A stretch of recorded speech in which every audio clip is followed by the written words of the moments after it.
Consent is definitely an important topic to talk about. Consent is usually thought of as not getting a no from a sexual partner, but we're trying to change that idea because consent should actually be more focused on getting a yes. And more than that, it should be focused on getting an unambiguous, enthusiastic yes from your partner. Unambiguous means that you should just look for someone to actually say, yes, I want this, or I want this particular sex act performed on me. And it can be as explicit as I want you to fuck me. We want someone to say that they want something from a partner rather than leave it unstated and think that a lack of resistance constitutes a yes. Some of the terms that get commonly confused among the average individual are things like virginity and abstinence.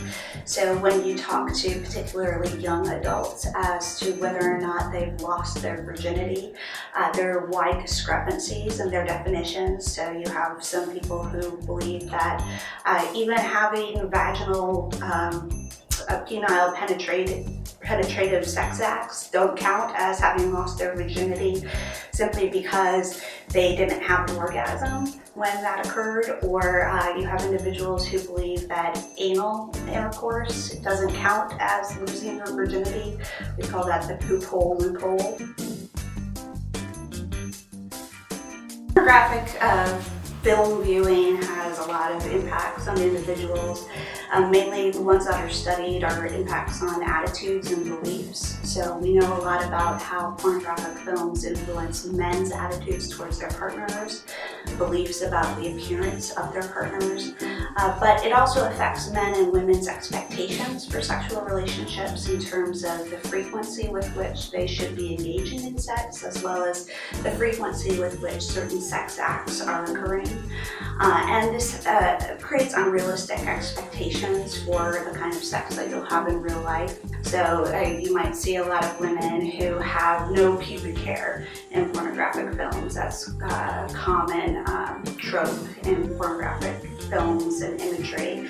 But in real life, women's pubic hair runs the gamut from full bush to completely bare.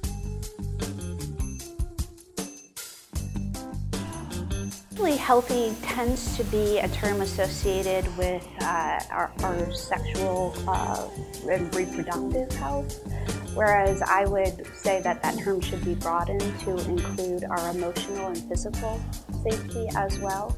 So when we think about getting a sexual health checkup, we think about going to the doctor and getting a pap smear done or having some sort of blood test done. But sexually healthy could constitute going to see a therapist or making sure that you feel emotionally safe and comfortable in a sexual relationship. Well, there are different assumptions they have about sex and different assumptions they have about the class. I think some students think that they're in How to Get Laid 101, which the class certainly is not, and I would not be the person to teach that class by any means. I think a lot of the students who take my class, though, are rather informed already. People self-select into classes, and while I would hope that people who have existing issues with sex, or at least some level of discomfort talking about it, would elect to take my class because they see it as potentially beneficial. I find that a lot of the students that end up in my classroom already have a certain level of comfort talking about sex.